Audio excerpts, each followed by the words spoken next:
Happy Thursday, April 3rd, 2025. And this is the Duluth Conservative. Welcome to the show. I'm Sean. I'm Dave.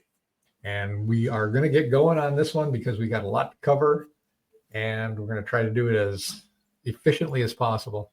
I just wish, Dave, I didn't have a job. No, I don't. I take that back. If I didn't have a job, it would be a lot easier to do this because I could be prepared for this. So I'm going to do my best to get through this today because we have a special topic to cover right away, which is the domestic terrorism that's been happening in the United States. This is predominantly from the liberal side. And it seems like it's springtime and they're not in charge. So it's time to start burning things down yet again. And this happens quite often. And I want to go through a couple of the topics here of how this works and some of the things that we're seeing. And at some point, I would like to just find out from people who are Democrats or who are liberals, and these are the people that are supported by your party. When are you going to start talking out about this stuff? When are you going to stop tacitly agreeing with it and coming out and saying, this is actually wrong? We do this for other issues. There's people that join conservative movement, liberal movement, and they're clearly wrong. And the main party has to come out and say, stop doing this. I don't see any Democrats. I don't see any liberals in the higher echelons of the party saying to stop. All I hear them say is, well, what about January 6th? What about this? What about that? They don't actually just say, stop doing this. This is not what our party represents. What are your thoughts, Dave? Yeah, I agree completely. They either decide as a party what they plan on doing. Otherwise, someone's going to have to declare the Democrat Party a domestic terrorist party and treat them the same as we treated the gangbangers that we just sent back to El Salvador. Yeah, I mean, they're getting close to it. They really are. Whenever they have a problem, it's burn it down. And then they call the conservatives the Nazis. I don't understand that correlation. So I want to. Yeah, how does the Republic becomes fascist and Marxist when they're the ones that are using the bully tactics to get their way? Right, exactly. So I'm going to go and show something that I found very interesting, and I'm going to play it and then we'll talk about it. So let me start this from the beginning. And give me the thumbs up if you can hear this. I found out today that somebody that I work with is a conservative, and he's somebody who's really intelligent, and he's somebody who works in climate tech as a super smart guy, somebody I would never have thought was conservative, and apparently he is. And it's surprising and it's disgusting. But what's most surprising to me is the level of sudden hatred that I have for him. Sudden hatred for this man who I used to respect suddenly just went boop, and I hate him now. Found out today that somebody that I work. So I find this common in people I talk to who I respect and who I value their opinion, but they have this unnatural hatred for anything they don't like as far as a conservative goes. That went with George W. Bush. I saw it first with him. Primarily some people in my family, absolutely closed-fisted rage about this guy.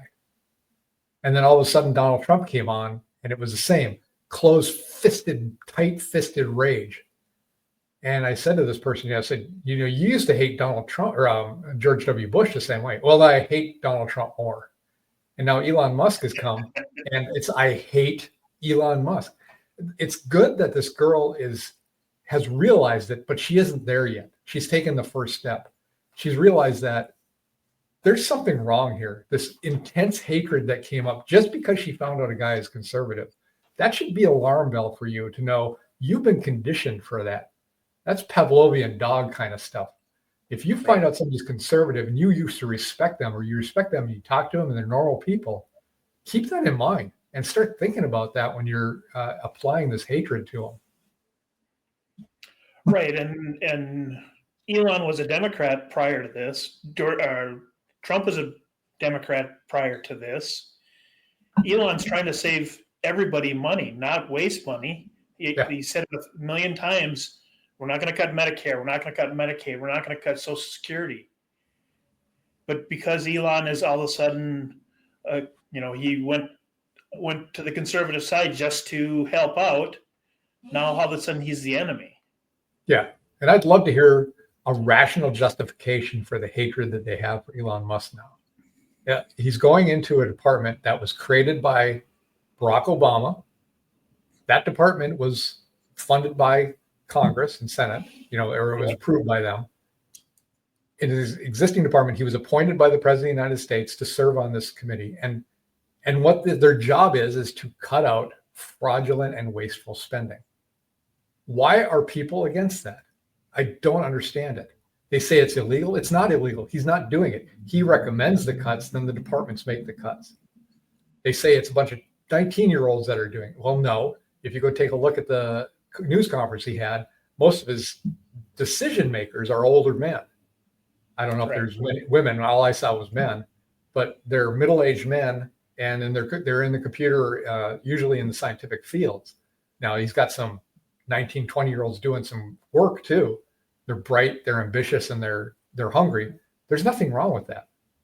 But try to articulate, please. And if somebody's watching this and you have a comment, if you have a way to explain this to me, I'm asking not rhetorically, I'm asking actively. What is it that you hate so much about what he has done? This is the guy that just had his company bring back 2 people that were stranded in space for months. And the US and NASA couldn't do it. And his company did it. They should be having ticker tape parades for this guy. But no, it's because he's associated with Donald Trump. It's complete and utter hatred. And if he wasn't associated with Donald Trump and he did this, they'd be trying to make him president, even though he's ineligible to be president. Correct. So that was at what point is it,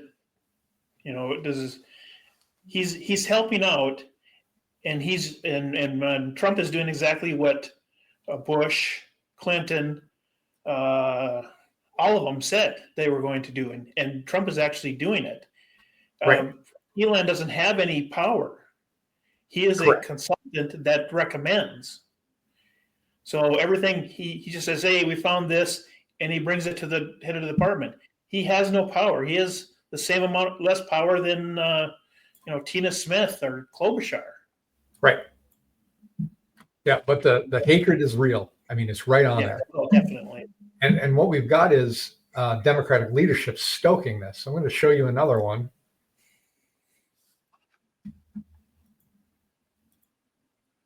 We'll take a listen to this. We might call this getting strike ready. I think of it as getting us strike ready or street ready. And part of that is understanding our own strength. And as we develop that strength, being able to assess our risk tolerance, because we know that risk tolerance increases as the severity of the situation increases and as our own understanding of what's happening increases. So overall, the more we understand what's effective, what the risks are, and who's ready to participate, the more impact we can have. This is basically calling for strikes against citizens and companies. And she's playing around with words. We got to be strike and street ready. Well, what does that mean? Oh, well, I meant strike as in like a union strike. I don't understand what you're striking against. So how does that correlate to what you're doing in the streets? Being street ready means a different thing, doesn't it? Doesn't that mean taking it to the streets and causing disruption? But again, it's going to be burn down things, destroy things, make sure that there's a lot of disruption, make sure everybody's in misery because we don't like that our programs are being cut because that's how we make our money. Yeah, she's losing her kickback, so she's not too happy about the whole situation.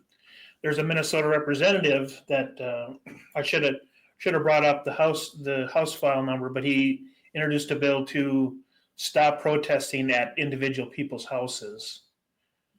And obviously that's going to go nowhere this year because the Democrats still want to be able to protest and intimidate people. So they've made protesting at people's houses. They'll keep that legal, sure. That'll pass when they get into power.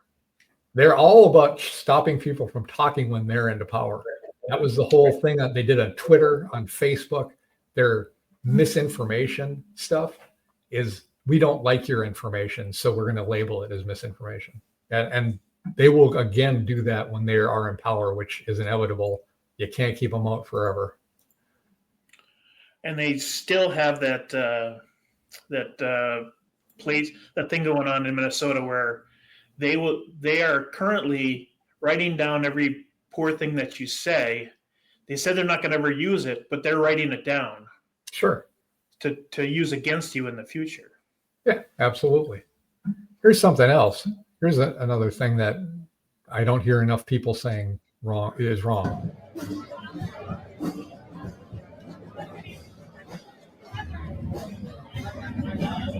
Burn a Tesla, save democracy. Look at these guys in the mask. It's just not a liberal protest until you've got a face mask on. Right. If they're so proud of it, why they were in masks? They can't even stand. They don't even like their own position. It's like when stand behind it. So we had a dog, and we had a plate of food sitting on a dresser or a shelf or something within the dog's reach. Dog didn't touch it. And then I walked out of the room and walked back. And by that time, that dog had eaten that food. And so, you're yelling at the dog, what'd you do? You know what you did. And the wife says, he doesn't know what he was doing. No, I don't agree with that because he did it when I left. He didn't do it the whole time I was sitting there. As soon as he thought he'd get away with it, he knew what he was doing wrong, right? And if he could have wore a mask, he would have wore a mask.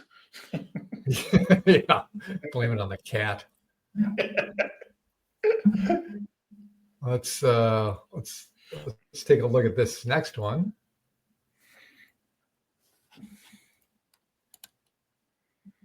We've got a thing here where a 61-year-old woman driving a Tesla boxed in by a mail driver, beaten while sitting in her car.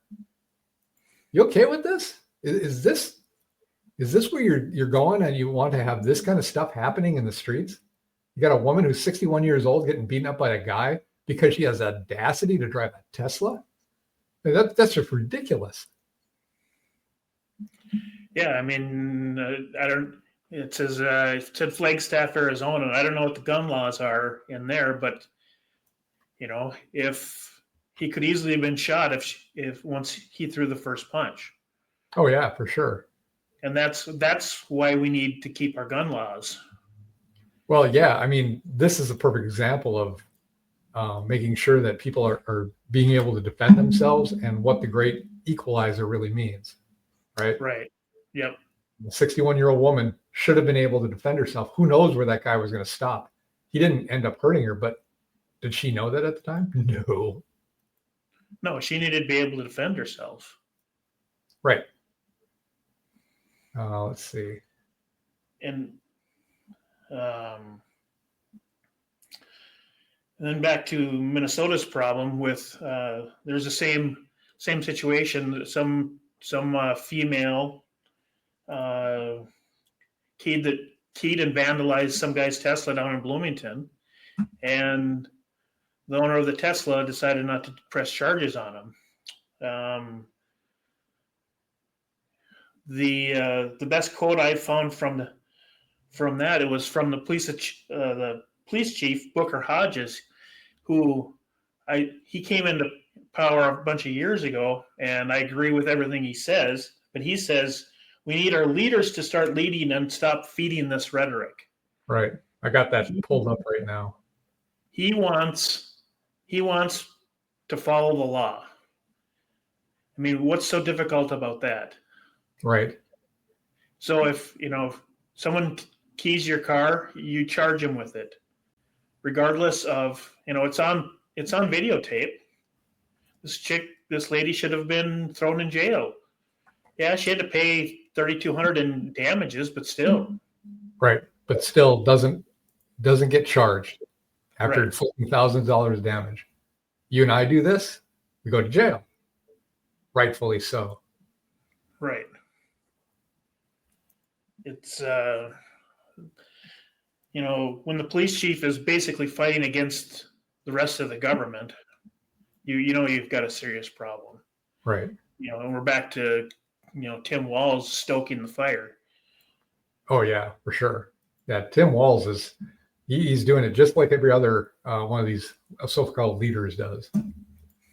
Yeah, we don't have a leader running Minnesota, I can guarantee you that much. Here's a great one that we just talked about right before the show, but you got to love it. Now, what you're going to see here is two little girls walking in front of their mother. The mother's going to be vandalizing the Tesla, but check out how the one little girl reacts to the car. The cute little girls just walking up. Gotta love it. She flips off the camera and then mom vandalizes the car.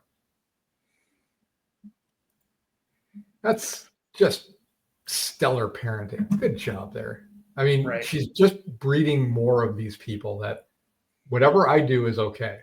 Rule of law doesn't apply to us, but we're going to harp about rule of law for everything else. And we're going to talk about everything under the sun, but it doesn't apply to us because we're justified. You know why? Because we're right.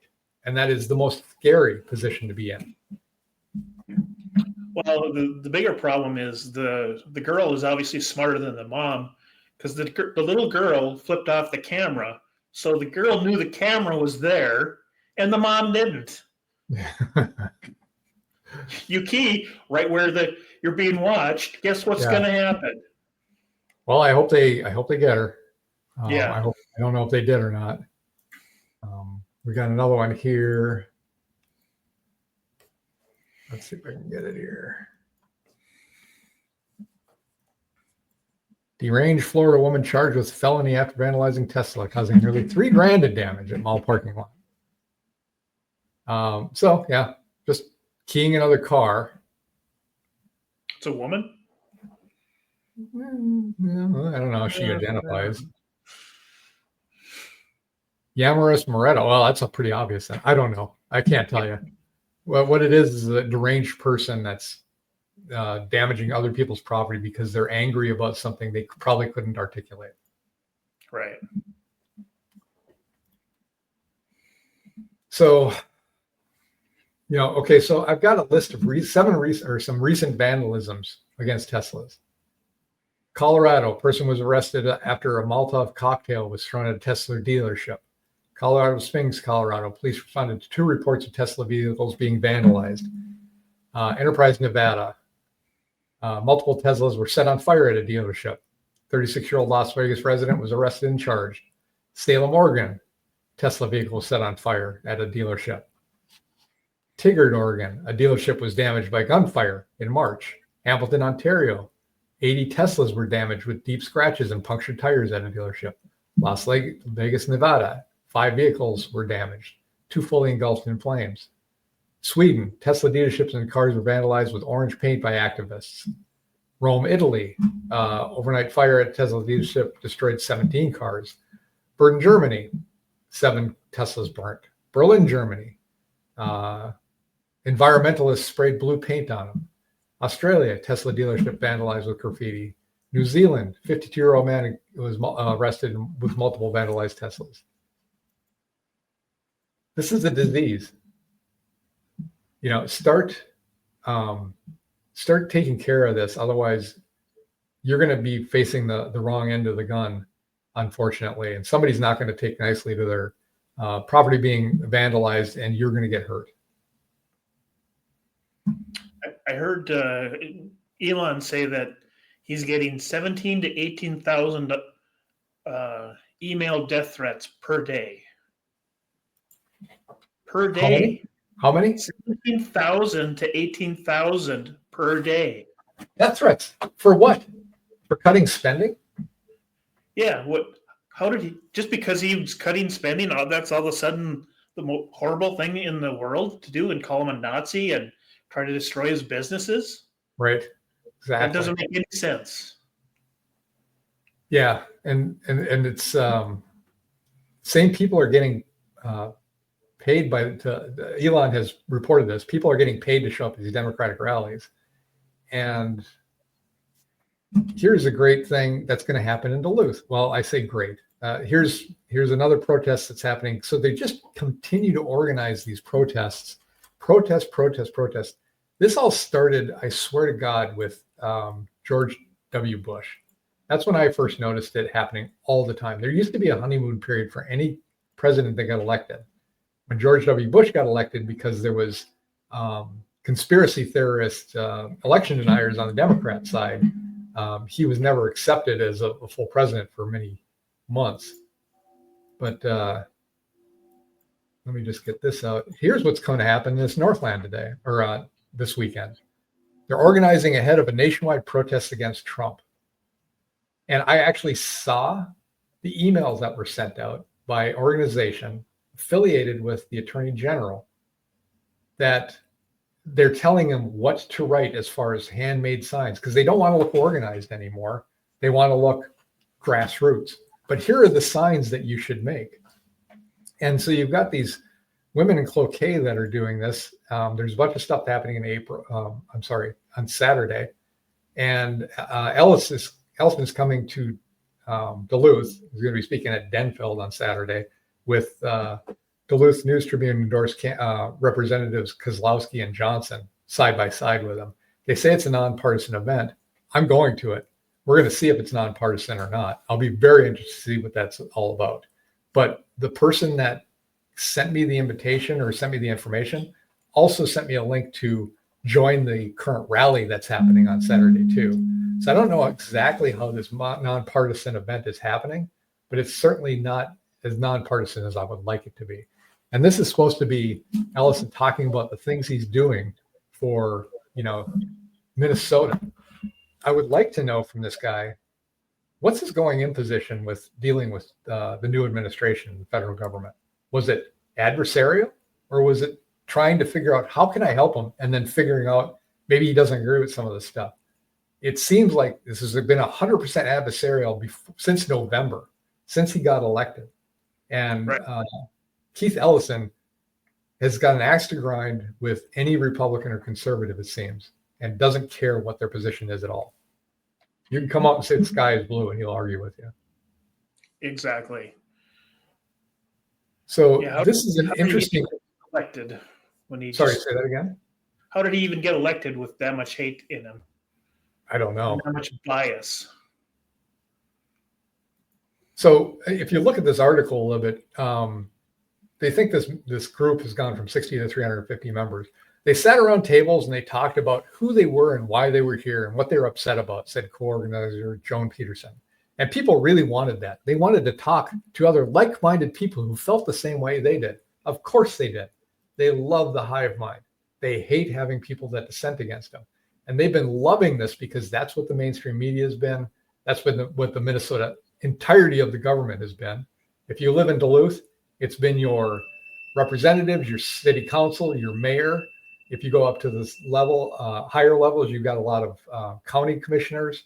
You had the House and the Senate. House last year, before we took it and made it even at least, the Senate, the governor, and the Supreme Court.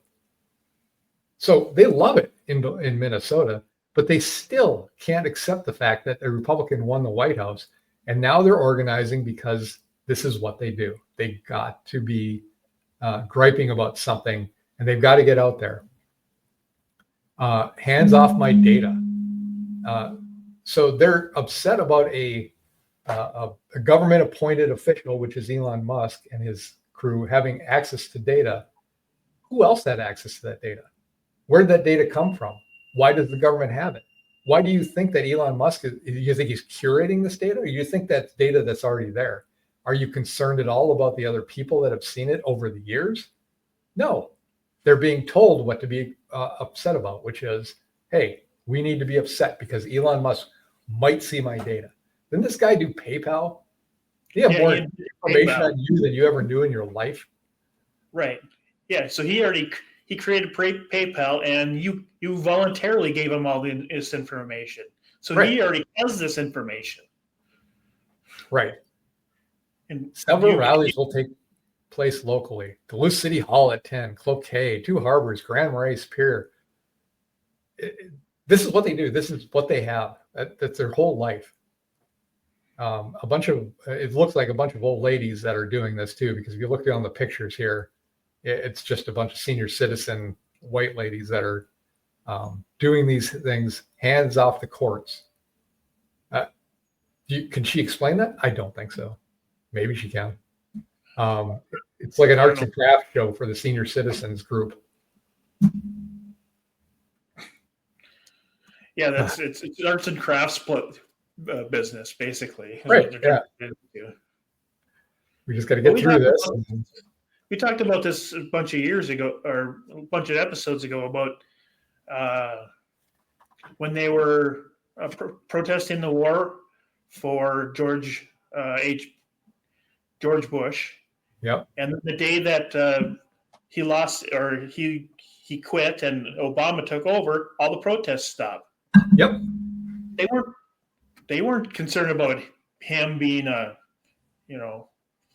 they were all concerned about, hey, we need to protest. We need to protest something. The war continued, but they just kind of forgot about that. Oh, yeah, he bombed families. He bombed many people with the drones, but it stopped protesting. You know what they protested? Wall Street. So they have these cycles of protests that they do, and one is, hey, we're going to protest the war, and then when we got done with that, like you said, then they protested Wall Street, and then when the Republicans got back in office, now they protested Black Lives Matter. That was the other firebombing, and now they're going to protest this, hands off, whatever. I'm trying to look at some comments here. Yeah. So somebody has shared a link tree. It's a capstone of militant socialist networks that they found. Calendars, subgroups, forums, mail lists, and social media. Yeah, that's pretty scary. Let's see, I don't see a link to it, but I will try to find that. And if we don't do it in this episode, we will do it in the next episode. All right, so let's move on to Duluth news. And I appreciate the comments. Thank you for commenting on the stream. We're going to go on to Duluth news, and I just want to start with a statement that property taxes are theft. As we're looking at all the spending that's going on by the government and all the ways that they're trying to push it down to property taxes, they love them some property taxes. You know why? Because they've got you. You can't not pay property taxes. Sales tax you can avoid. Income tax you can actually avoid. You can't stop property taxes. They'll just take your property, kind of like the mob. You know, you think you own your property, but if you don't pay your taxes, the state takes it from you and it will sell it for you. And they'll take the money and then they'll sell it to somebody who will pay their taxes. So I got that because I didn't have much Duluth news, but I started thinking about the Lester Park Golf Course, and if they were to put a resort there, the city of Duluth needs to start looking at ways to actually generate revenue for the city by if they want to do it by taxation, we've got a resort tax. It gets us a lot of money. Why not put something on the East End, which is notoriously mostly just housing, and housing is, property taxes. How about put a resort out at Lester Park Golf Course? How about put that out there, get the resort tax, and then take some of that resort tax you're getting on top of everything else, sales, the local, every other tax, and then push it back to the owners in Duluth. That's what they do on Maui. You have very low property taxes because you're getting that money from the resorts. And I think the people that live closest to what resort would be built should be the ones that benefit the most. But everybody should benefit a little bit, so just kind of a gradually scale away from proximity to the actual resort is, you get less money as you're going further away. That would be a way to kind of try to alleviate some of the property taxes. Because I've told you in the past, I've told other people, my grand scheme, my grand plan, if I could do it, is to eliminate property taxes in the state. I think they're unfair. I don't think people can reasonably pay them, especially if you're retired. And I think you should be able to know that if you own your property, you're done paying for it at some point in your life. You can even stop your insurance because you don't have to have insurance on it if you've paid it off. That's your risk. But you should be able to say, hey, I don't have to do this. So I don't have to work until I'm 75 because I can't afford my house that I've lived in my whole life. Right? Yeah, because even if you retire, you still have to come up with some sort of money for the state. Right. The state still wants their property tax. Otherwise, you lose everything. Yes. Luckily, they changed the rules so they, in the past they would take your house, and then if they sold your house for 200,000 and you owed 10,000 from property taxes, they'd keep the whole 200,000. Oh, really? Yeah, because you lost your house because you owed taxes. So that the state considered it their house, so they kept all 200,000. Wow. But a judge in Minnesota said, no, you can't do that. You can only take what people owe you, and then you have to give the rest of the money back. That's It's crazy. A judge had to say that. Right, but that got changed. So at least but still, you're going to lose your house. Yeah. Which is you'll lose your house. You may get, Yeah. and who knows what they sell it for? Right. 50% of what it's really worth. They don't care, right? They'll get it on an auction. Right. Second piece of Duluth news: Duluth Church plans to host homeless motorists roils neighborhood. So I read that completely wrong. Let me do a second take, Velma. Duluth Church plan to host homeless motorists roils neighbors. So this is Vineyard Church, which is out in Kenwood. There's Super One, Kenwood Avenue, and there's a Walgreens here and another church back here. And then this is the church that you go to if you're going to vote in this area. So they've decided, what we really need here is more homeless people. And our good chums at Chum are all for this. We got to do this, and it's supposed to be a temporary measure while they fix up their stuff downtown so that Chum can take them. I don't particularly dislike the plan. It's a pretty good area, actually, because it's surrounded by trees. They've got a big lot. They've got places to put people if they need to, and if they can control it, that's good. The one thing I dislike is there's people on here that said, I didn't even know about this plan until I happened across it on some sort of social media, or some of my neighbors told me. So what it comes down to is it seems like they're trying to sneak this in, which is not the way you should do it. You got neighbors in this area. There's people that live here, that live in this area over here, that live down this road. Yeah. They should have a say in this. And if they want to stop it, they should be able to stop it. You can't just sneak it into the city council or whoever it has to go through, the housing administration or whatever. I think it's something that has to be taken into account holistically. The church just can't make this claim that they can do it. Right. And they were complaining about the traffic that was going to occur on Woodland Avenue because they're trying to put in the condos across from Hartley Field. Sure. Well, wouldn't this be under the same ruling? Because now you're going to have 100 cars every single night coming and going because it can only be done at night. Yeah. People living in their cars every single night, and then they have to leave the next morning. Right. So you're creating a congestion problem. So why is it okay there and not on Woodland? You're right. This is they're just and then like you said, they're trying to sneak it in, so it just doesn't make a whole lot of sense. Right. And we're getting a great comment here. This is a dangerous pedestrian access to this location. It's not a good location driving or walking. There's no Right. sidewalk that gets you to from that side of the street that gets you over to like the grocery store or Walgreens. You actually have to cross Arrowhead Road, which is a fast road. It says it's 30. It's more like, 50 usually.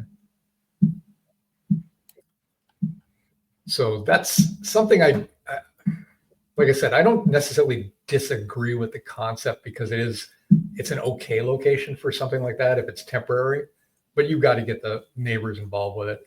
You can't just sneak it in. They should have been up front. They should all know about it right now. Everybody in a radius should know about this thing. Right.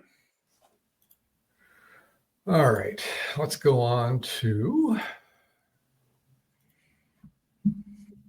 Ordean Building downtown to become a 30-unit workforce housing incubator. So this is pretty cool. So the old Ordean Building, now this, I believe, was the Duluth News Tribune, was it not? Well, that's what I was wondering because I thought they turned Ordean into Duluth East. No. This is the Ordean Building, not the Ordean Junior High School. Oh, okay. So that's where I was confused. So, Yeah. So I'm going to show you this. It's Titanium Partners transforming it, and it looks like a pretty good plan. I mean, they're planning on putting, restaurants downstairs and a coffee place. Something other than Starbucks would be nice down here. Duluth Coffee's way down. This is pretty close to where I work. But no, you know what? It's good to have this building. And the funny thing about this building, and I don't understand it, is I thought the school board bought this. I thought they had like 30,000 square feet in this building. Now maybe they still do, and this is something else. But this is something else because this is this one's like a block south of that. Yeah. This one is closer. This one's farther away to the government buildings. So Yeah. Because I go running down here, and they used to have tables and everything set up here so you can take a break. Now they got that all blocked off. So that must be something's going on. But they said that this thing is going to be done in June and have people moving in July. So it's coming. I mean, they're almost done with their construction, which is awesome. Yeah, the Titanium Partners are also the ones trying to put the condos in across from Hartley Field. Okay. So when they make up their mind and they get to go, they get it done. It looks like it, yeah, for sure. Yeah, they get things done. And so if someone gave them the okay to go, this place would be done in a big hurry. Right. All right. You ready? We're moving on. Yep. It's our favorite topic. It's the bills from Minnesota, the Minnesota bills, with a primary focus on bills introduced by Duluth News Tribune endorsed and Representatives Kozlowski and Johnson. But we will sway into some other things too. So the first one I want to bring up is Kozlowski's HF 2865. And this is, the description is Minnesota Housing Finance Agency funding provided for the Economic Development and Housing Challenge Program. So this is a cost of $35 million over 2 years.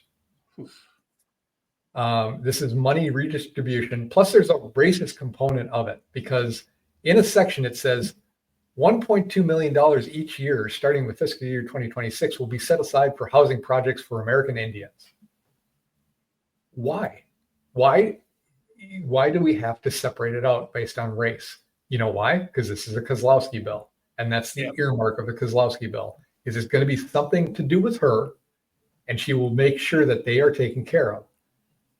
But I have nothing against having housing for American Indians, just like I don't have any problem with having housing for white people or black people or Hispanic or Asian or whatever you want to mix into it. Why do we have to explicitly segregate out American Indians? And this is a big chunk of money. This is $35 million over 2 years. The allocation ensures that a portion of the funding is dedicated to addressing housing needs within the American Indian community, while also allowing flexibility for the broader housing programs if those funds are not fully used. So it's segregating it out. If they don't use it, it'll still be back into this program. But that's the earmark of a true Democrat, is to separate people into groups. Right. You're part of this group, therefore you want this. Right. You're part of this group, and therefore you want this. Right. So they don't like individuals. Let me segue that into a really interesting study that I heard about. And I think I put it actually at the end of this document. Or it didn't. The Dartmouth SCAR experiment. So what this was in 1980, there was a research project done, there was an experiment done, and what they did was they took a bunch of people and they said, you're going to go into a job interview. And they had a control group and they had a non-control group. Non-control group was they painted scars on their faces, so makeup wise. So they made it look like they were, all scarred up. And then they showed the people the scars so they could actually see, the kind of scarring on their face. And it was noticeable. And then before they went in for the interview, they'd say, okay, we're going to touch up your scarring. And then they touch it up and they go into the interview.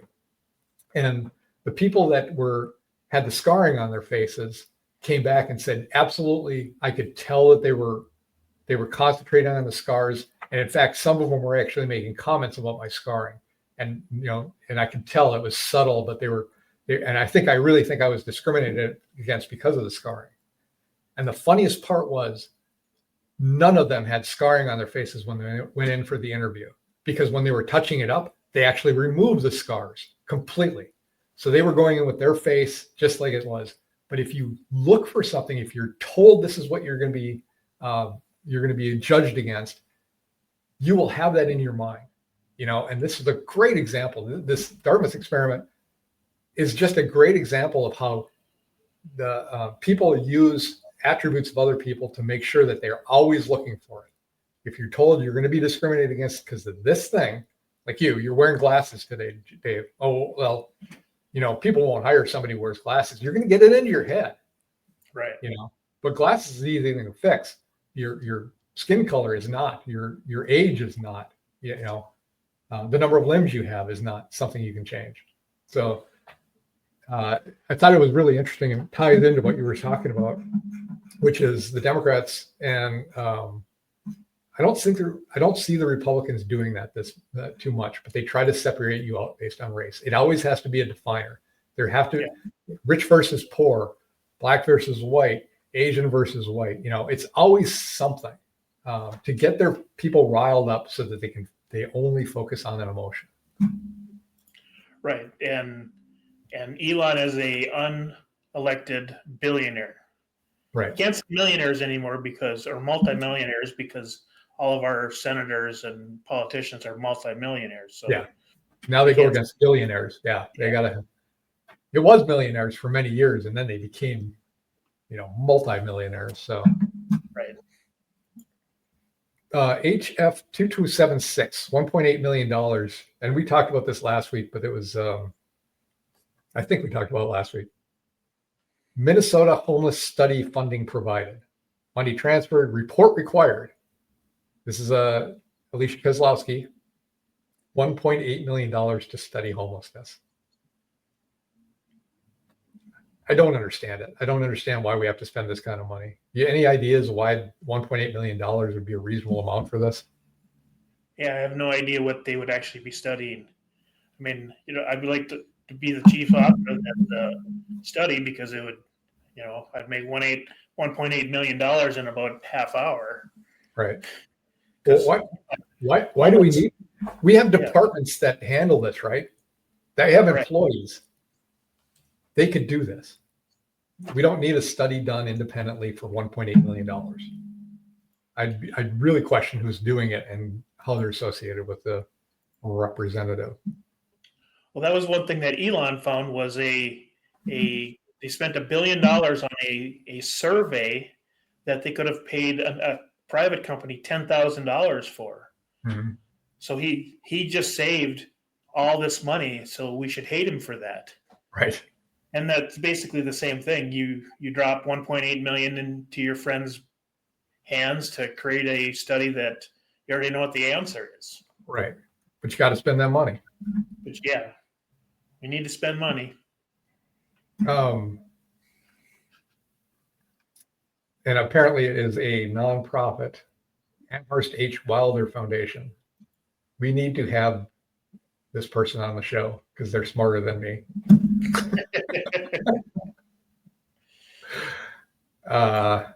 So good. Thank you for that. HF 3023. And then I'll tell you what it is, and then I'll tell you the cost. This is from Pete Johnson. Additional unemployment benefits for certain iron ore mining employees adopted.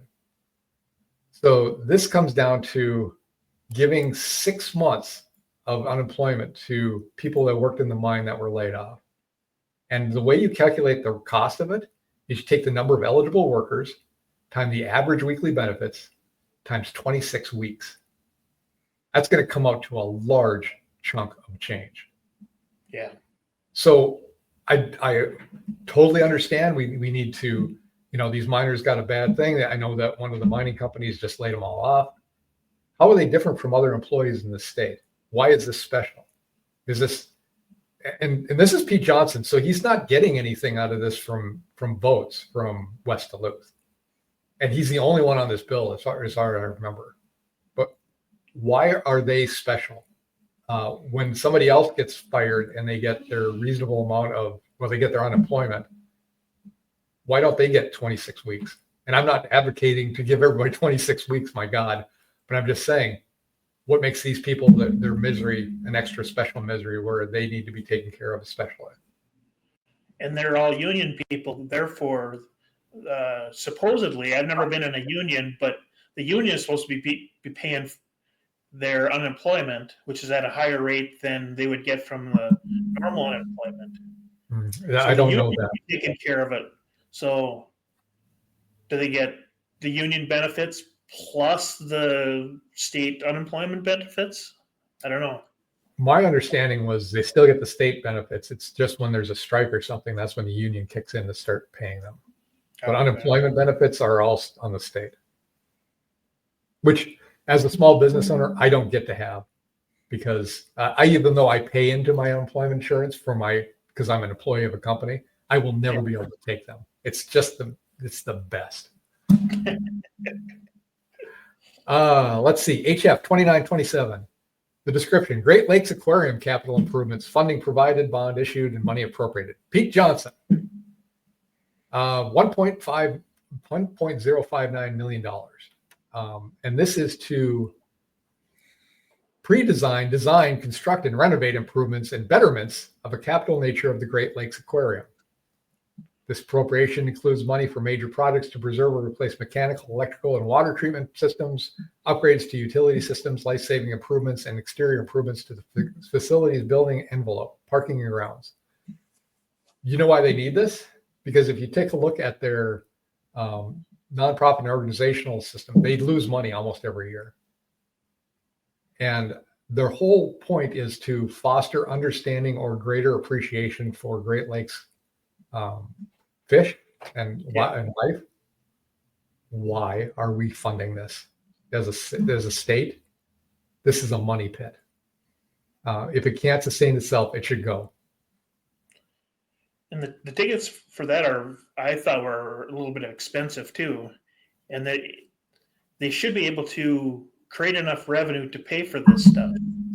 Like a business. Like right? A normal business, yeah. The city shouldn't have to come in, the state shouldn't have to come in and keep feeding the money to keep it alive. Right. Then you know you've got a problem and you need to fix the problem. The best way to fix it is to get rid of it, shut it down. It may be. I mean, or scale it back. Maybe you can't have what you have there. Maybe you don't need employees that make over 100,000 a year. You know? Right. I'm going to move on to HF 4956. Did I not? I think that's the wrong one. I still think that's the wrong number. I thought I fixed it. This is a cat decline one, so you can take this one.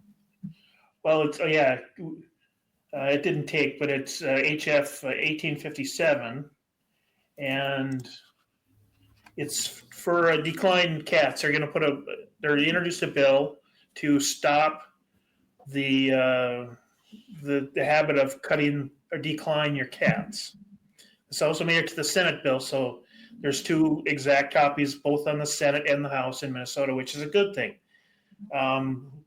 One of the bad things is one of the authors is that Melissa Hortman, who's going to trial for supposedly trying to burglarize her relative's house. Allegedly.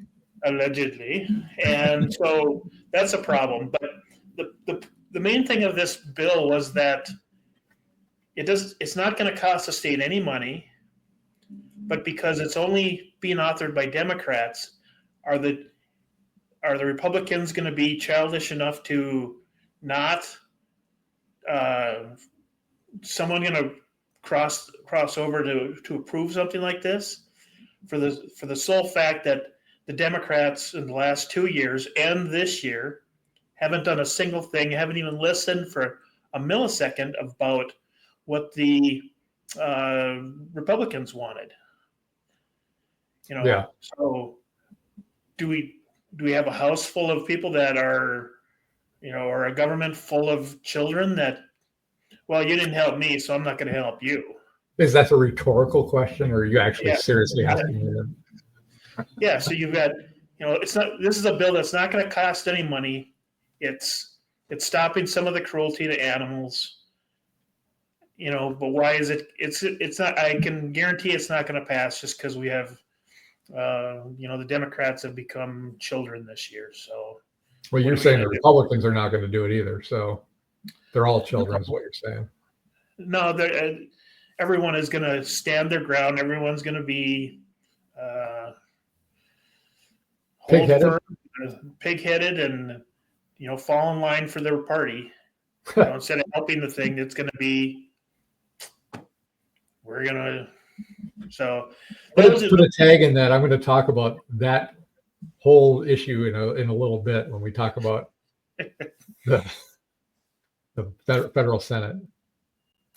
But that's where we're at right now. Is there's something that doesn't cost any money that would do some good, but because everybody is so party heavy that it probably won't get pushed through. Yeah. Let's move on to Minnesota Democrats. Senate Democrats passed resolution condemning the January 6th pardons by Trump. So this is what the Minnesota Senate thinks is important. This is what they spend their time on. They have nothing to do with this. If you want to have your opinion about this, go to the press, complain about it. You're taking time up to do this kind of stuff. I saw, if you read the article, then the Republican said, okay, well, are we going to talk about the pardons that Biden did then? What does that make sense? And my answer to that is no, we shouldn't talk about any of it because it's nothing to do with the Minnesota Senate. Stick to your job. Try to get something done this year that's helpful for the people of Minnesota, and stop trying to puff your chests out. It just drives me crazy. Right. And I seen the same article written somewhere else, but it didn't say Minnesota Senate Democrats. It said the Minnesota Senate. So they tried to make it seem like it wasn't on party lines, but it was completely party lines. Oh yeah, for sure. Just because they have a one-person rule and they can control the Senate, they're gonna, now it's we can shove what we want down your throat. And right. Well, it's also just going back to our original topic too. You're just creating this aggravation again. Correct. People can be aggravated about it without your help. Just leave it alone, right? Just do your job, stay in your lane, try to get something done for us. Please act like you care about us and not just yourself. Let's see. I'm going to go down and let's see. Oh, HF 3078. I think this is our last one. Acceptance of certain offers of deferred resignation made. Oof, this is really bad. I think somebody miswrote this. Do not constitute a quit from employment. So the bill reads like this: notwithstanding Minnesota statutes or any other law to the contrary, an applicant whose employer offered the applicant a deferred resignation and who accepted that deferred resignation after January 27th, 2025, and before February 13th, 2025, is eligible for all unemployment benefits according to Minnesota statutes. This is a Pete Johnson bill. That's fantastically specific. Yeah. So I want to do a little bit of diving on this one and go down to the money and who this actually is impacting and why Pete is so interested in this small time period and what happened at that time period. So gotta love Pete. He's probably more liberal than Alicia, and I'm shocked I'm saying that. I didn't know that was going to be possible. At least I can suss out what Alicia is doing. I mean, I'm Hispanic. I will do things for Hispanic people. I am Native American. I will do things for Native American. I'm LGBTQ. I'll do things for LGBTQ. Maybe I'll toss you a bone, City of Duluth, if you need something for your water, but I don't really care. I'm just going to do things for my Pete. I can't understand. He's all over the place. He's just, I don't know if his pages are writing bills and he just doesn't know about it, or he really understands this stuff. And this is not the guy that I talked to when he was running. I didn't expect to see this kind of propaganda coming from this guy. Yeah, because this is written just for federal workers, even though the federal workers are going to get a massive payout at the end of their, for resigning, basically. Yeah. I'm just shocked. So that kind of rounds it up for the Minnesota bills that I had here. I'm reading some of the. Are you reading some of these comments, Dave, as you go in? Yeah, I looked at a few of them.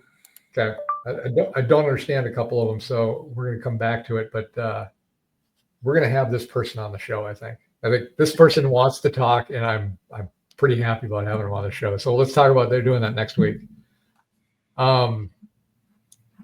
Let's go into a segment I like to call Wacky Waltz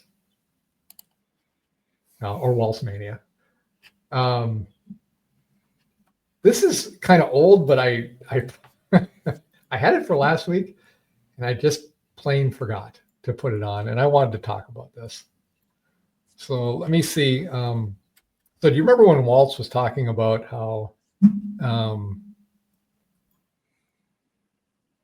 he was talking about Elon and how he was going to be, he was watching his stock go down and he was just enjoying it, right? So here is his response. Because it's not right. It is not right.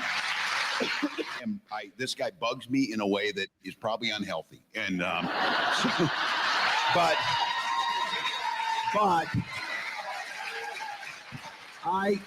I have to be careful about being a smartass. I was making a joke. These people have no sense of humor. They are the most literal people.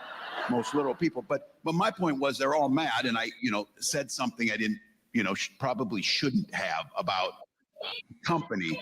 He is agree. So I make the case.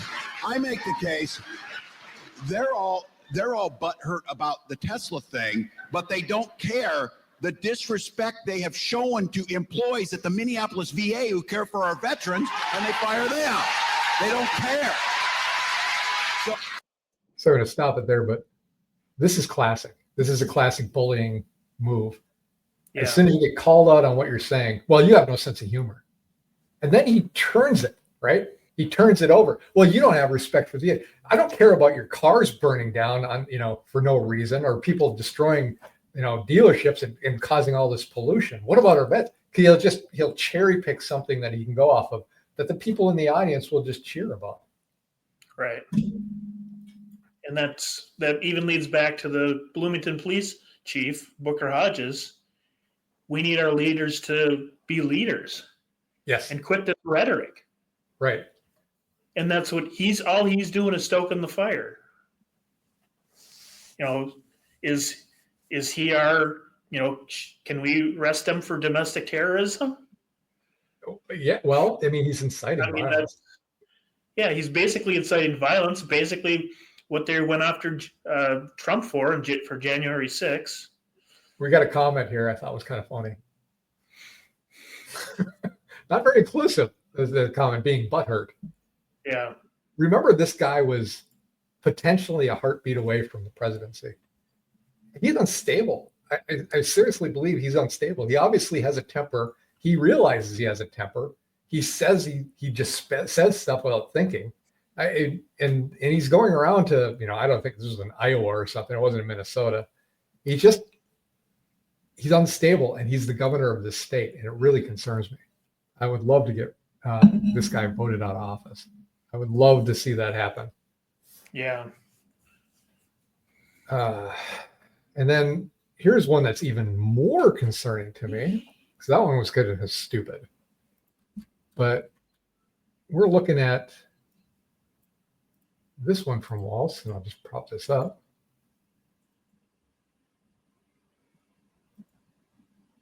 And here's the one when you want to talk about maybe having to put this guy away. He calls for a shadow government to give alternative press conferences to Americans. Isn't that insurrection? It's 100% insurrection. Right. This isn't Alex Jones or some guy that's on doing a stupid podcast. This is the governor of our state, Dave. Right. What's happening here? This is the same guy that said if they build a wall, he'll invest in a ladder company that's, the height of the wall plus 2 feet so that he can sell the ladders because he wants the invasion to happen. This was in Eau Claire, Wisconsin. What state is he the governor of again? I forget. He has to go outside the state to get anybody who likes him. And they keep calling it town hall so that, the state has to pay for it. Oh, it's not a I suppose. It's not a town hall because he's not taking questions that aren't being pre-programmed. Right. He's not talking to Minnesotans, which he should be. Right. So this isn't a town hall. This is a campaign rally that the state is probably paying. Us as taxpayers are paying it, and he's getting away with it. Right. To talk his rhetoric. And one last thing that's classic Tim is we've heard this talk before, and at first it was dismissed as not real, but then we heard out it is real, that China has police offices in the United States. One's in New York. It turns out there's one in Minnesota. And these guys go and make sure that the Chinese are in line in the United States. It's a 10-minute drive from the governor's mansion. Now, I can't remember. Please remind me, where does this guy have the closest ties? Where did he spend his honeymoon? Communist China, right? Yeah, exactly. He's been over there reportedly 30 plus times. So this is really concerning to me. This guy is, I think, mentally unstable. He has close ties to the communist government, and he's inciting a lot of violence in the state. I think it would be really nice if we could do a recall of this guy. I don't know how he even won re-election. It's mind-boggling to me. It really is. I understand Ilhan Omar. I understand Amy Klobuchar. I can at least process them of why they could win their races. Walz, not a clue. It just doesn't spark for me. Right. All right. What are we doing? Hour in? Not bad. I think We're going to move on to Minnesota news and kind of running with our theme of the left and their destructive nature. And I hope I'm bringing this to some people's attention that may not know it. Because I do talk to some people about this. When I was on the campaign trail, I was talking to people. They had no idea this was happening. There is a cross put outside the Minnesota Capitol. It was destroyed almost immediately. And they have a little sign that they left all out of F's, switching to bricks. Here's a cross. They couldn't let it stand. And they also took the 10 Commandments. nice. This is happening in our state in Minnesota. You can't even be tolerant of a religion you may not agree with, but you don't have any kind of tolerance for it whatsoever. So again, when you don't like something, destroy it and then call the other people fascists. Well, it just doesn't work. It doesn't make sense. Right. Yeah, that's kind of ridiculous. And that's what, we're back to the Bloomington police chief. What he was talking about is we need leaders to stand up and do something about it. Right. You can't just have Walz ignoring it just because he doesn't, just because he believes in it. There is a rule of law. People need to follow the rules. Not just incite his domestic terrorists. Right. It would be nice, wouldn't it? Yeah. So one of the other topics is when you're talking about U of M, here's a great thing. I think both of us found this today.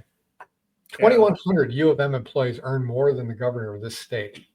And if you go down to the top 100, they're still making $354,000 a year. There's over 100 that make 354, or that's the 100th. So the above that is 354 or above in salary. Correct. 2,100 people at the U of M making more than the governor, who makes $127,000 a year. That's not nothing.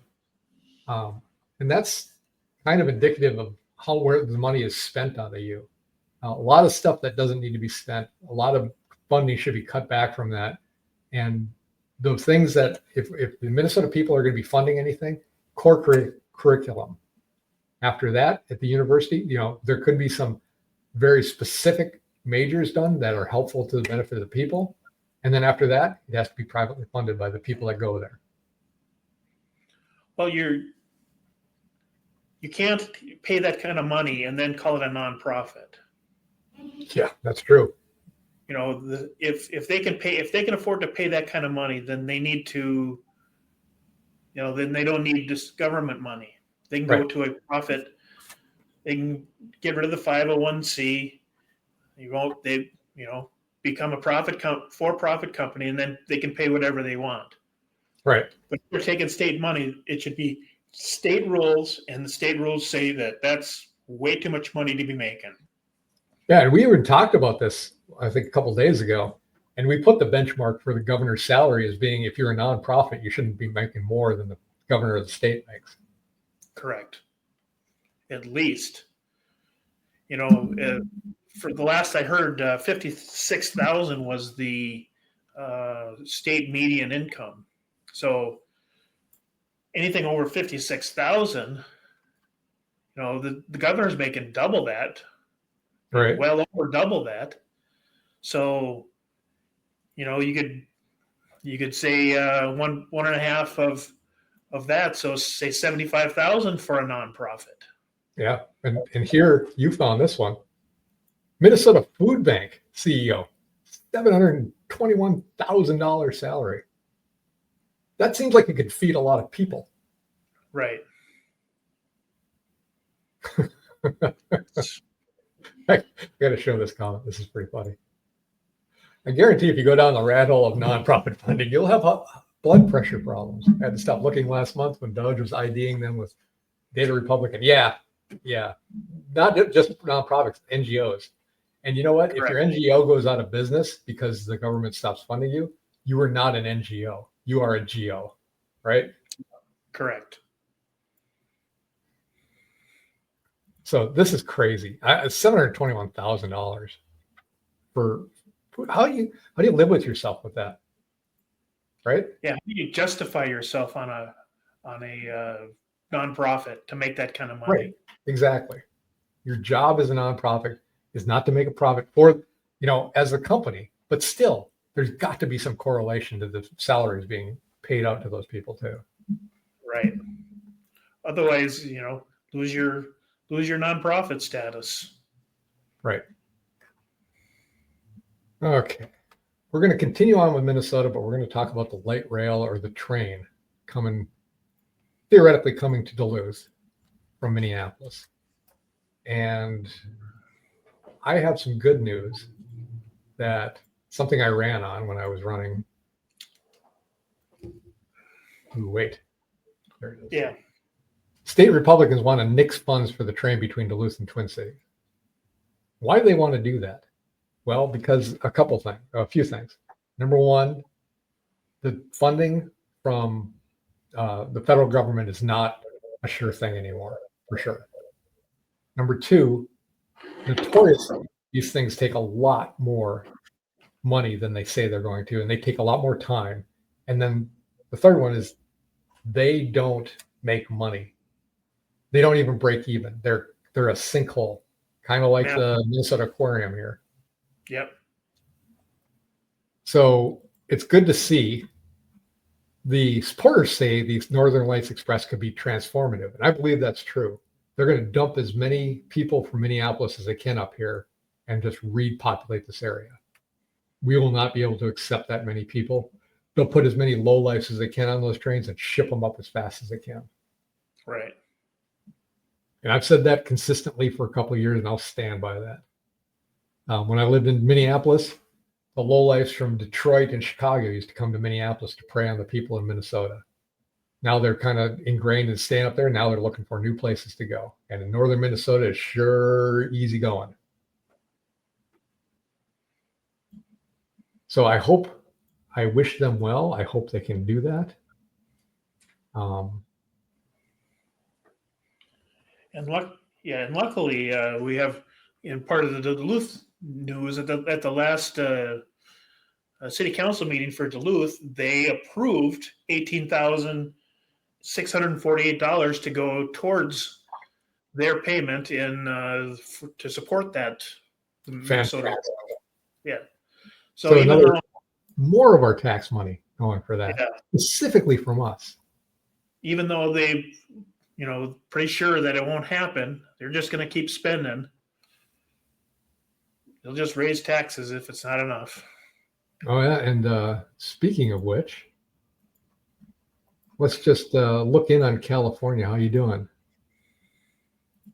Oh, need another $7 billion. Another $7 billion. They're way over budget. They're way behind schedule. And I know this is a little different for the one they're talking about here because they want to use existing train tracks, but they have to solidify those tracks. They have to do upgrades to them to do the speed. And they say, well, it's going to get you from Minneapolis to Duluth in 2.5 hours for $35. We can do that today on the existing infrastructure. Why do we need the train? Right.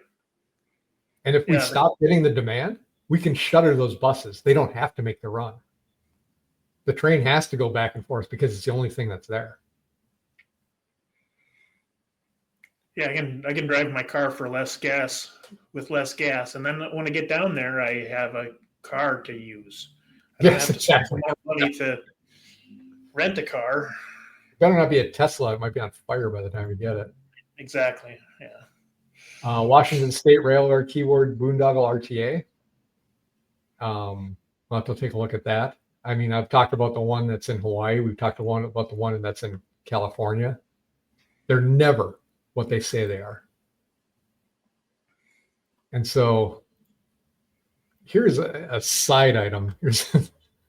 I found this today and I was kind of chuckling. It's kind of sad. It's got two things in one. So there's a Minnesota House bill they want to have to provide opiate antagonists on college campuses. So this is an anti-opiate pill or spray or something that can save you if you have opioids. Because apparently we have a lot of overdosing happening on our college campuses, and that should be happening. But I found it much more interesting. So Gabbert, so Emma Gabbert, student body president at Metro State University. She has to administer Narcan, the branded version of now. Oh God, I'm going to look like an idiot because I can't say these words. Naloxone.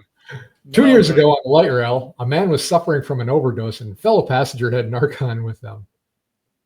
I was able to administer that in CPR. The person came back to life, so I'm here as an advocate. 2 years ago on the light rail, a man was suffering from an overdose. Yep, that's what's happening on the light rail. That's real, that's now, and that's been that way for a long time. So I found that kind of funny that, first of all, make sure you do these mandates to the schools that they have to have this on premises. And then secondly, I have experience in the light rail having to administer this because, somebody OD'd on it, which happens. Yeah. So if that's part of the requirement to qualify to get onto the light rail is how to administer Narcan. Right. Yes. What's your qualifications for this job as a barista? I can serve coffee and do Narcan. Terminology, but I see. So should we move on? We're an hour and 15 minutes into it. And we haven't even touched on real national news yet. Yeah. But we have people listening, which is great. All right. So I'm going to talk about World War III because we seem to be light rail is equal to mobile homeless shelter. That's another great comment, by the way. Yeah. Here we go. things turn out really bad, America will be engaged. And of course, it's not so much about using American troops, but using American material, using American reconnaissance, using American intelligence, etc., etc. These guys are drooling for World War III and trying to get us into it as well. They know that they can't win a fight unless we come in on board. But they sure want to pick this fight. And it's psychotic. That's Finland. That's the Finnish president saying that. What the crap does Finland have anything to do with what we do? Nothing. Right. Just shut your pie hole, Finlander. Yeah, they couldn't. It would if you just wanted to take over Finland, it'd be a long weekend. That's all it would be. So Why would we want to? We already have northern Minnesota. right. You urges all citizens to prepare for war with survival kits, including food and water, to survive 72 whole hours amid fears of World War III. They are priming the pump here. Understand this. They're putting this stuff in so that you're prepared for it. So when it happens, you were told it was going to happen. I gotta get rid of this thing. It's like eye cancer. So this is Europe. They're pushing for World War III. They're drooling for it. It seems really strange though, because Trump was the first president in modern history where a war wasn't started when he was in And they're office. protesting him and calling him fascist. Yeah. So when Obama was in charge, Russia took over the state of Georgia, the country of Georgia. Sorry, and so on and so forth. When Trump's 4 years, nothing happened. Right. And Biden comes along. Okay, he goes after Ukraine. What's going to happen with Trump in office? Nothing. Right. So they're stoking a fire, trying to create a problem that Trump's not going to allow. Right. So he's this Finnish guy. He's going to get put in his place pretty darn fast if he's thinking of starting a war with somebody. I mean, that's just ridiculous. It's all of the EU. They're actually I heard they're sending troops out there. And then what's going to happen is Russia's going to hit something, or Ukraine is going to bomb them. Who knows? And make it look like Russia did it. And then they'll say, well, you've just attacked NATO, and all the NATO forces have to come together and attack Russia. It seems like the plan. They've been toying with it the whole time. They keep sending stuff there. The only reason we're not there is, and I'll tell you what, if Kamala had been elected, we'd be there. Right? Oh, yeah, I think so. Yeah, we'd be on the borders right now. If we weren't in a full-fledged war, it would be very close. And it's scary. It's scary to send your kids to die in a war that means nothing to us. Ukraine means nothing to the United States. Right. We've got News Talk. Group sues to block president's top executive order on election security. Boy, they really don't want election security, do they? You've got to ask yourself, what's driving this? I mean, all the time. If there's one thing the Democrats don't want is election integrity. And the one thing we need to have is election integrity in a country that is supposed to be based on voting and one man, one vote, or one woman, one vote. And I forgot to put up the Wisconsin election results because they made no sense. Oh, I know. Yes, you're right. I actually have those somewhere. So the hardcore liberal judge, she won by, 200,000 votes. Yeah, I think it was 55 to 45%. Yeah. Yet the voter ID passed by more than that. Right. It doesn't make any sense whatsoever. And then there were 80,000 more people that voted for voter ID than did, or for the Supreme Court than they voted for the voter ID. Yeah, I so actually got 80,000 people just didn't looked at the same ballot and just didn't mark anything down. It doesn't make Right. sense either. I mean, Let's see. maybe like 50. Yeah, I could see that. 80,000. No, I don't see that. Well, it really doesn't want me to share this thing for some reason, but yeah, it was Susan Cropper got 1.3 million and Brad got 1.063 million. So 55 to 25 or 45% for a total of 2.3 million votes. And then with the voter ID stuff, 876,000 to 548,000. 60% of the people voted for the constitutional amendment than they did for the Supreme Court justice. That does not track to me at all. No. So I remember when who was it? Al Franken won, and he won because somebody found ballots in the trunk in Minnesota. Yeah. But there was another one. There was two propositions. I remember having to vote for these two things. And one was a constitutional amendment to ban gay marriage. And another one was a constitutional amendment to have voter ID in Minnesota. And I worked in downtown Minneapolis, and people were talking about this quite a bit when it was happening.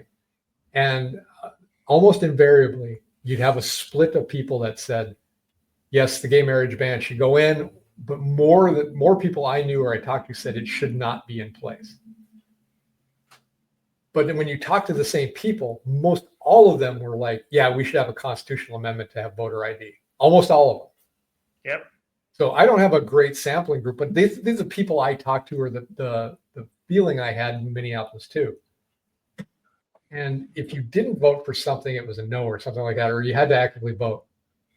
And what I found out was, no, so neither one passed, but the voter ID one lost to a greater majority than the gay marriage one did.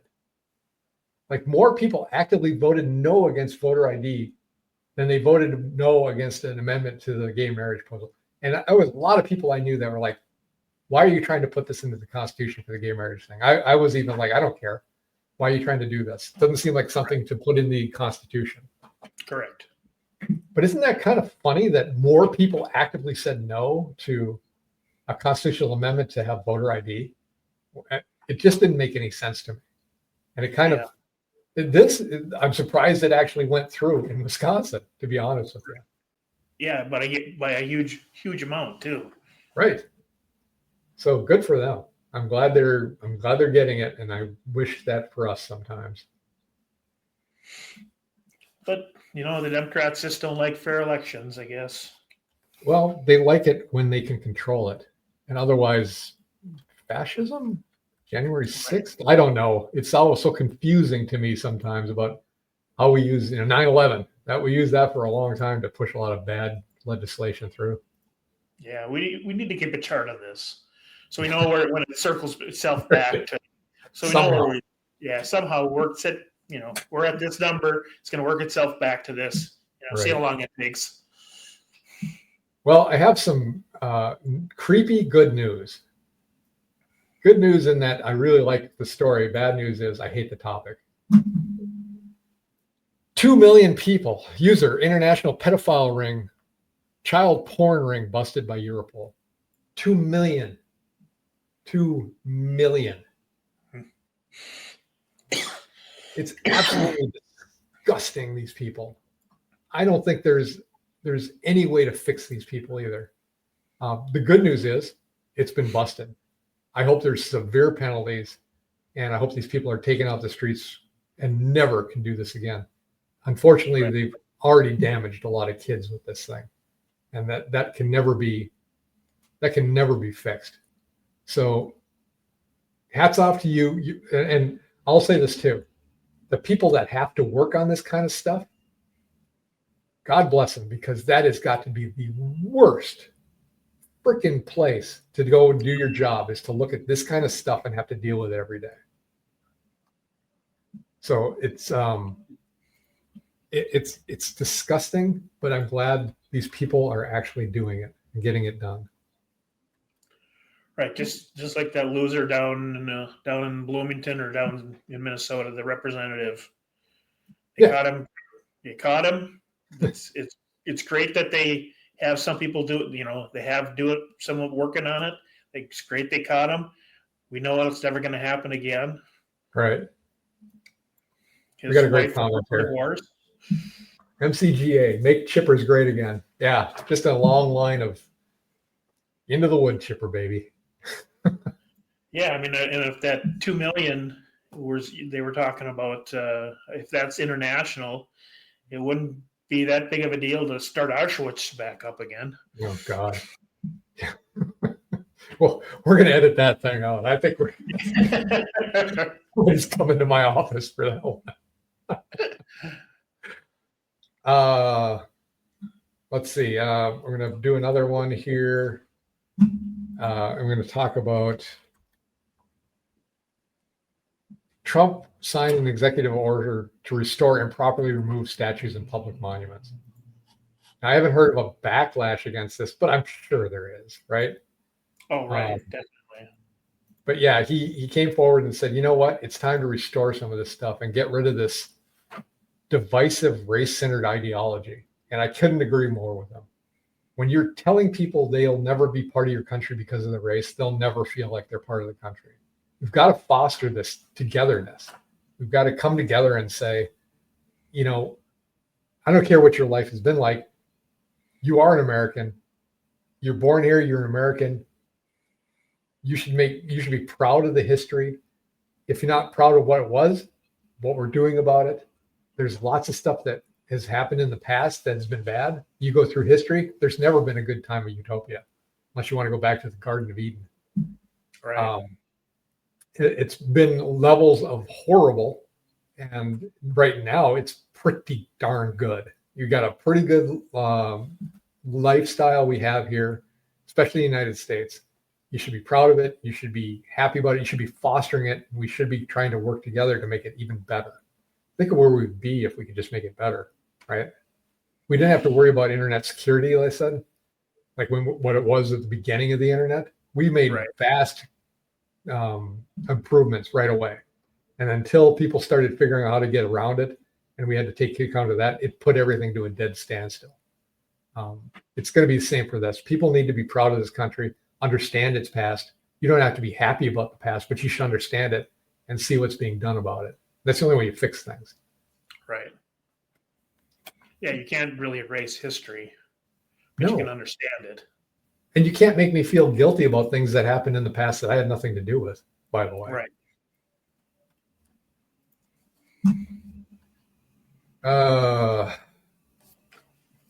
Let's see. I think I talked about this last week. Maybe I just put it on here because I was bored or something. But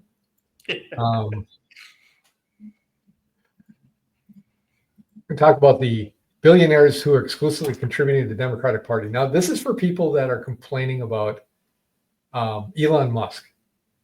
Here are some billionaires that are going against going to the Democratic Party: George Soros, Michael Bloomberg, Reid Hoffman, Hansburg Weiss, Tom Steyer, Sam Bankman. I don't think Sam is contributing anymore. I think he's in jail right now, right? He's in jail, yeah, pretty much.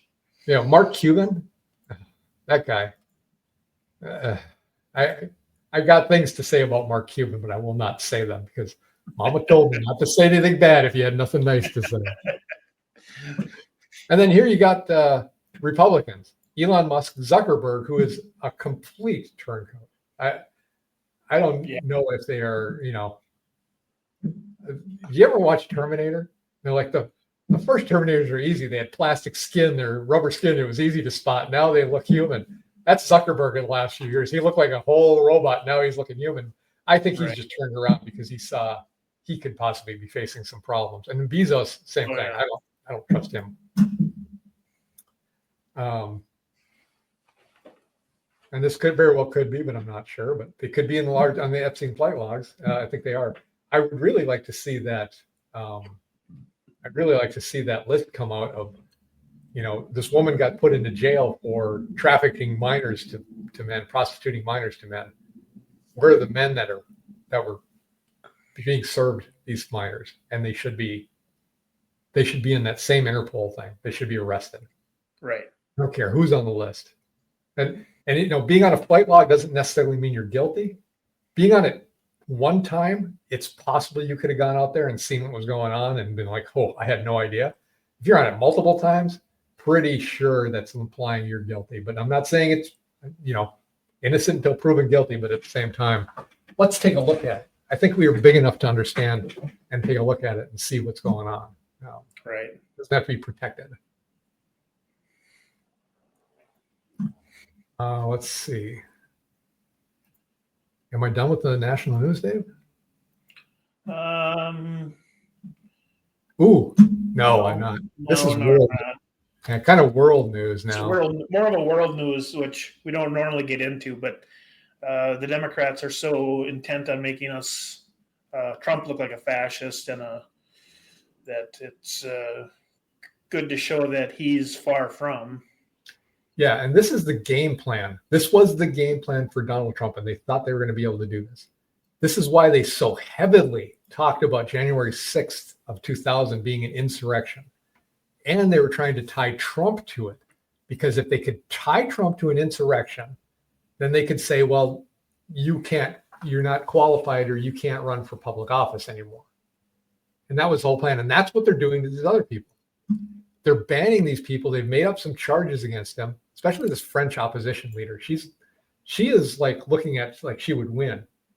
Yeah. So they accuse her of a crime of paying her employees, and they have stipulations how to do it. So she violated some rule, or her party violated some rule for that stipulation. It was all about still paying employees. It wasn't like she was embezzling funds. And so banned for 5 years. Romanian opposition party banned. Brazilian opposition leader banned. French opposition leader banned. Ukraine suspended all elections, and they actually dismantled the opposition party. They made it illegal. Right. Moldova bans opposition party. Germany tried to ban the AfD. America tried to ban Trump, like I was talking about. All in the name of saving democracy. You keep doing this. It's a pattern. When I saw it happening to Trump, it was very blatant, right? We were talking about it at the time. They just really want to have him down as a criminal, and that's what this whole sentencing was, for the criminal conviction, so they could call him a convicted felon, right? It's the only reason they did the sentencing right before he took office. Right. Yeah, it's all a political stunt. It was just the wording. If they could have thrown him out, they would have gladly done it, but they knew they couldn't do that, so they went to attack him to stop him from basically running, Right. Or to have leverage against him when he was running. But that just made him more popular, so that kind of backfired on him, because they're really not that great. They didn't anticipate that, that's for sure. Yeah. Well, the other interesting thing, and just to go back to that, you want a conspiracy theory? Let me give you a conspiracy theory. There's only one time that CNN covered one of the Trump rallies. The only time, and they were there filming it in 4K. And you know which rally that was? It's the one he got shot. Yeah. Why did they pick that one rally to go to? Right? And they wanted it. I think if you want a conspiracy theory, there's a conspiracy theory. They knew it was going to happen. They wanted, in full high def, his head getting shot, so they could play it over and over again. Yeah. Yeah, that would be their intro banner for their news. Well, it would be something that they would walk up to the next guy and say, here, you want this to happen to you? Get in line, right? Yeah. I want to do another topic on national news, and I think that's it for national news. But these people, here they are. They're ones that are voting to undo the Trump tariffs, these Republicans. What's Rand Paul doing in this? I get Cocaine Mitch. He just does whatever he's told. And these two idiots do whatever they're told. But I thought Rand had some integrity. And he obviously doesn't have any fiscal sense of what is trying to be accomplished. Is he just trying to get even with them because he didn't get a senior position? I can't understand this one bit. Honestly, they should be going in with this. I'm not saying I'm an expert on the tariffs, but I understand what he's trying to do. I think I understand what he's trying to do. He laid it out. Now, does that mean I go and protest for or against it? No. No, it doesn't rise to that level. Let these guys take care of it. So I'm just confused by it. I'm confused by it, but I understand three of them. Rand Paul, man, I thought you were cool. What are you doing? Yeah. All right. Let's go on to health and fitness. And then I'm going to end with a final thought, which is a really good creed or saying that I found. So please stick with me here. But in health and fitness, we've talked about in the last few weeks, we just talked about what we've been doing as far as health and fitness, because it's important to bring this up and have people actually doing things, getting up, walking around, going for a run. And in order to keep us honest, Dave and I talk about what we've done in the last week. So I can say that I've run like 2 or 3 times this last week and worked out heavy once. I would do more, but God saw fit to put a ton of snow on us yesterday and I couldn't go out and run. And it's hard for me to run outside with snow on the ground because I'm pretty afraid of twisting my ankle or breaking my leg. So I haven't worked out that much, but at least I've been trying. And I know you've been working out more than me recently. Yeah, not much more. I did go last night, and it was kind of nice because of the snow. I literally had the gym to myself. Oh, nice. It was the only one there, and then some people showed up right as I was leaving. But I'm still in pain from last night, and it's gonna be a little while before I get back to the gym. But that's the way it goes sometimes when you're old. Not as young as you used to be. So I'm wondering if I should. So I wanted to talk about different food items and things I've been looking. I've become that guy that stands in the grocery store and looks at the labels all the time. I used to hate that guy. It used to bother me. I used to laugh at that guy. Now I am that guy.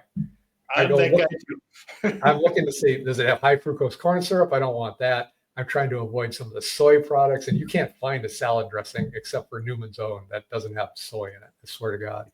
Yeah. I try to stay away from titanium dioxide, which is something they put in paint to make it whiter. And they also put it in some foods. So I went and took a look at some cottage cheeses, and just to give an idea for people of what some of the ingredients are. And so let me put one up here. Oh shoot, I just messed this up. Bear with me 1 second while I go through the technical difficulties. So I've got this first one, which is called Prairie Farms. I'm going to display this one.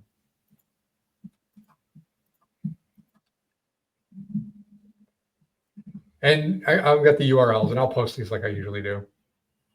Skim milk, cream, lactose, salt, stabilizer. And then here's a bunch of stuff that goes into the stabilizer. Mono and diglycerides, xanthan gum, bean gum, citric acid, carbon dioxide. I thought that was easy. Dioxide? Yeah, I guess that's to keep it fresh. Potassium sorbonate and cheese cultures. So all in all, not horrible, but there's some stuff on there I scratch my head. Yeah, I mean, the environmentalists are trying to stop carbon dioxide, and we're adding it to cottage cheese. Bastards. Over my head, I guess. I don't know. So then I went to Kemp's, and I used to eat this a lot. I really like Kemp's cottage cheese. And I used to get it a lot until I found a different one that I like. But here's the ingredients in Kemp's. You got cultured skim milk, whey protein, concentrate, cream, and then less than 2% of triglycerides, carbo bean gum. It's about the same stuff. Yeah. And then we get into more stuff here. Polysorbate 80 enzyme, So again, nothing horrible, just a lot. There's a lot of stuff. Yeah. Go to Trader Joe's. They also do carbon dioxide.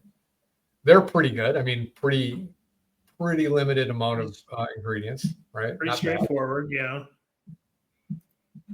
And then there's 2 on the list that I want to point out.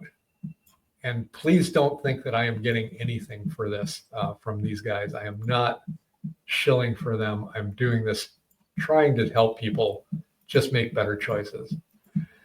There's something called Good Culture cottage cheese. I don't know about this. at all. I've never seen it.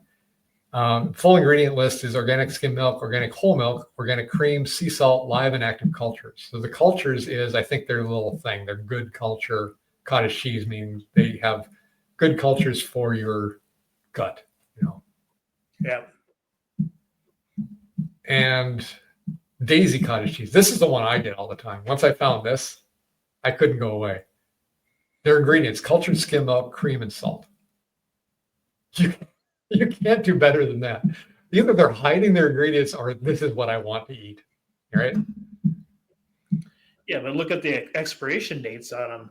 You'll find out. You'll probably find out a relationship between yours only lasts a few days or a few weeks, where the rest of them last, 20, 30 years, even if, stored in Chernobyl. So. All right. Well, we've got some helpful tip here from our commenter. Stablers are used. They make you feel more smoothness and creaminess in food, and it interrupts the full signals in your mind. That's really dangerous. That's like high fructose corn syrup too. That means I remember I used to drink Mountain Dew, right? Boom, I'd drop a Mountain Dew and it's like, that was nothing. I'd do like 1, 2, 3 of them just because it never felt satisfying. So another good comment here. Yeah. We talked about the perception. So I want to do my final thought here. So this is the last thing I've talked about, and then we're going to sign off for the night. But before we do that, let's say, please like and subscribe to this podcast if you like it. If you have comments or information from us, send me a link or a text or something, or send me some communication. We'll try to get on the show. If you want to be on the show, come and talk to me or Dave, and then we'll talk about getting you on the show, and we'll do either all or part, and you can be anonymous or you can have your name on it. You can be on camera or off camera. That's up to you. I really enjoy doing these, number one, because I get to talk to Dave for an hour and a half, just about stuff we typically do when we're working out. Yeah. And two is trying to hopefully get people to hear things they may not have heard before, even if they don't agree with me or Dave. At least you're looking at it, you're seeing it. Because a lot of these news stories may pass you by and you may not hear about them at all. And I think it's really important to be informed of what's going on in the state. All right, so after this, we'll sign off. But I just want to do, this is called the American, oh shoot, I should have looked this up. It's a short that this man named Dean Elfridge wrote. And I will actually put it up as I'm saying it. Let me just take a pop of this. And again, thank you for joining us again. I hope you enjoyed it. I hope you had a good time tonight. And let me just read this statement I found was very profound. I do not choose to be a common man. It is my right to be uncommon. I seek to develop whatever talents God gave me, not security. I do not wish to be a kept citizen, humbled and dulled by having the state look after me. I want to take the calculated risk, to dream and to build, to fail and to succeed. I refuse to barter incentive for a dole. I prefer the challenge of life to the guaranteed existence, the thrill of fulfillment to the stale calm of utopia. I will not trade freedom for benevolence, nor my dignity for a handout. I will never cower before any earthly master, nor bend to any threat. It is my heritage to stand erect, proud, and unafraid, to think and act myself, enjoy the benefits of my creations, and to face the world boldly and to say, this, with God's help, I have done. All this is what it means to be an American. And I'll have to say I 100% agree with that. I think it's a well-written piece. And I think individualism is what made this country great and will continue to make this country great. And communism will destroy us. So with that, I will sign off for tonight. I'm Sean. I'm Dave. This is Duluth Conservative. Please like and subscribe, and we will see you next week. Thanks for joining.